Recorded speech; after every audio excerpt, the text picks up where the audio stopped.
बिस्मिल्लाहिर्रहमानिर्रहीम। अस्सलाम वालेकुम to everyone. Welcome to my another vlog. Welcome to my channel ZM sisters world. आप सब कैसे? अल्लाह का शुक्र है, आप सबकी दुआओं से हम सभी बिल्कुल ठीक ठाक है। तो आज मैं जब उठी इन दोनों को फ्रेश किया, उसके बाद मैंने इनको काम पे लगाया। मैंने कहा चलो ऐसा हो ही नहीं सकता कि तुम लोग मुझे तंग ना करो, इससे बेहतर है तुम लोग मेरे साथ काम करो। तो मैंने इनको काम पे लगा दिया। अब मैं इसको कह रही थी कुशन वगैरह उठा कर रखो, इसको गुस्सा भी आ रहा था और ये सब मेरे साथ हेल्प भी करवा रही थी। इसको मैं कोई भी काम कहती हूँ ना तो इसको बहुत गुस्सा आता है। अपनी मर्ज़ी से ये जो मर्ज़ी काम करे, जब मैं कहती तो इसे गुस्सा आता है। तो उसके बाद इसने कुशन वगैरह रख दिए थे, मैंने बेड ठीक कर लिया। और बेड ठीक होने के बाद इंसानों वाला बेड लगता है, पहले तो जानवरों का लग रहा होता है। तो खैर उसके बाद चलते हैं किचन में। किचन में जाने के बाद मैंने इनका नाश्ता बनाया। नाश्ता बनाने के बाद मैंने इनको दिया और अब ये एंजॉय कर रही थी अपना नाश्ता। तो नाश्ता वगैरह कर लिया था, अब ये लोग खेल रही थी। इन्हें मैं अपने पास बिठा के रखा हुआ था क्योंकि अगर ये लोग रूम में चली जाए तो मुझे लड़ाई करती हैं और मुझे चाय भी सुकून से नहीं पीने देती। तो खैर मैं चाय वगैरह पी ली। उसके बाद था हस्बैंड के सर्दियों के कपड़े सारे प्रेस करने थे, वो मैंने किए। मेरी बहन जो है बच्चों को ऊपर ले गई थी, इसलिए मैं जल्दी जो है इनके कपड़े प्रेस कर लिए। आज मेरे हस्बैंड जल्दी आ गए थे घर, तो वो आकर सो गए हुए थे। तो उतने में मैंने अपने कपड़े वगैरह प्रेस कर दिए। खाना उन्होंने कहा था बाहर से खा लेंगे, तो फिर हम जो मैंने अपने काम करने थे ख़त्म कर लिया। उसके बाद हम आगे बाहर। माशाल्लाह मेरी बहन का बहुत सारा स्टेमिना है कि वो तीनों बच्चियों को एक टाइम पे मैनेज कर लेती है। मेरे से नहीं होता है, मैं तो पागल हो जाऊँ। और मैं उसको कह रही थी तेरा हौसला है, तू तीनों को किस तरह संभाल लेती है। मेरे से अपनी दो संभाली जाती है, बाद में अगर उसकी वाली भी मिल जाए तो मेरे से तीनों मैनेज नहीं होती। तो खाना वगैरह हमने खा लिया था। उसके बाद था इसका जो रूम है ना, वो मुझे होता है कि हर रोज़ नई से नई सेटिंग हो, तो मैंने आज इसकी सेटिंग चेंज कर दी रूम की। ये जर्निश महल का रूम है बेसिकली, उनके लिए ही बनाया और उन्हीं की चीज़ें इस रूम में रखी हुई हैं। तो ये मैंने ग्रीन स्क्रीन लगाई है ना, जो मेरी छोटी बेटी है ना, वो हर टाइम खींचती रहती है, तो वो थोड़ी सी साइड से फट भी गई। इसकी वजह से मैंने जो मैट्रेस है वो उस साइड पे कर दिया, ताकि ये है कि वो फाड़ ना सके।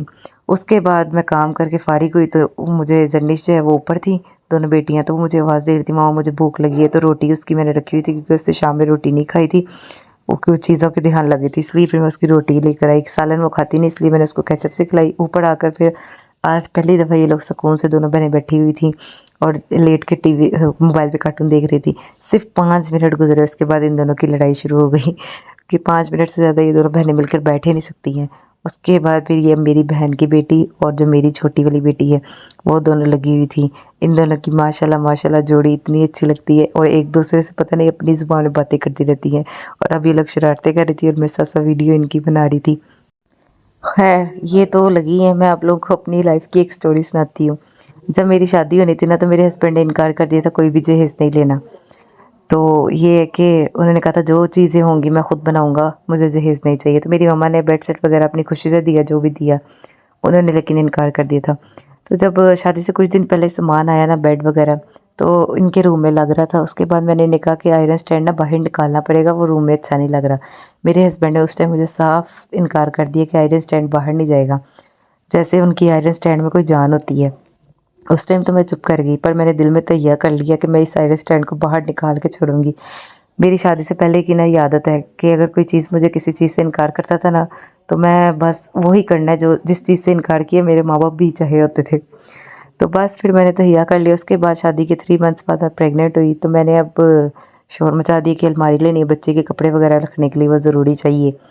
तो बस वो अलमारी आई, उसके बाद मैंने वो आयरन स्टैंड बाहर निकलवाया। इसने बेसिकली ना, आयरन स्टैंड ने मेरी लाइफ में ना एक सौतन का रोल अदा किया। मेरे हस्बैंड को अपनी ये आयरन स्टैंड से और अपनी वैक्यूम मशीन से, ओवन से, इस एलसीडी से इतना प्यार था, ख़ास तौर पे स्पीकर से इतना प्यार था कि मुझे शादी के बाद हाथ नहीं लगाने देते थे। बस फिर जैसी मेरी बड़ी बेटी हुई, इसके बाद इन्हें किसी चीज़ से प्यार नहीं रहा, बस अब बच्ची से है। तो वो अकेले रहते थे, इसलिए उनकी नेचर ऐसी हो चुकी थी। खैर उस टाइम तो मुझे बड़ा गुस्सा लगता था, लेकिन अब बाद में मुझे पता लगा कि उनकी नेचर ऐसी क्यों थी। अब आहिस्ता आहिस्ता सब कुछ चेंज हो गया, जैसे ही दोनों बेटियां हुई अब उन्हें किसी चीज़ की कोई परवाह नहीं है।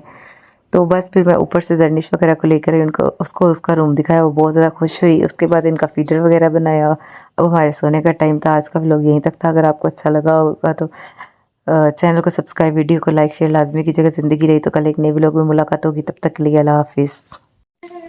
हेलो फ्रेंड्स, हमारे चैनल को भी करें, लाइक भी करें, शेयर भी करें। हाँ जी, और सब्सक्राइब भी करें।